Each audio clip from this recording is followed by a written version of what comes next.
Drugari, vidjeli ste na prethodnim snimcima, a naslučujete da je ovo završetak projekta Zorog 2 ili Build projekta prethodnog Zoroga. Kao što vidite, napunili smo sistem, sve su tu neke finese dorađene, ostaje tu još neki poklopac,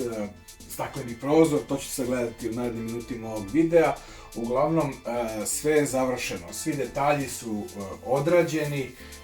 kao što vidite u akrilu graviran natpis Zorog 2 Project za ovu godinu, tu je i naš znak. Uglavnom, gledao sam da to sve customiziram maksimalno prilagodivši ovom projektu i onome što želim da imam na svom stolu narednih godinu dana.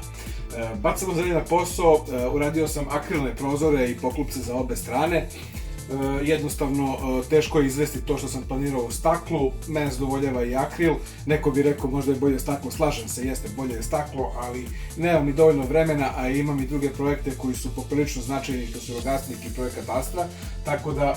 s obzirom da je ovo isključivo moj build, da ću ga ja koristiti, jesam ga okrećio na takmičenje i na sve ostale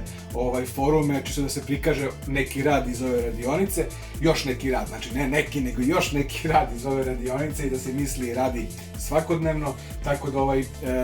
želim da prikažem svetu i ovaj moment koji je izuzetno bitan, s obzirom da se radi i dalje o kućištu C705 Cooler Master, znači popularni Kosmos treće generacije, koji sam, ja mislim, ovaj put doveo do neke perfekcije za ono što meni treba, bez svih onih poklopaca nepotrebnih i tako dalje koji krasi inače Kosmos kućište. Ja sam ovo sveo na minimum, tu su ovi barovi koji će i dalje služiti kao i na prošlom, kao u vidu nogica.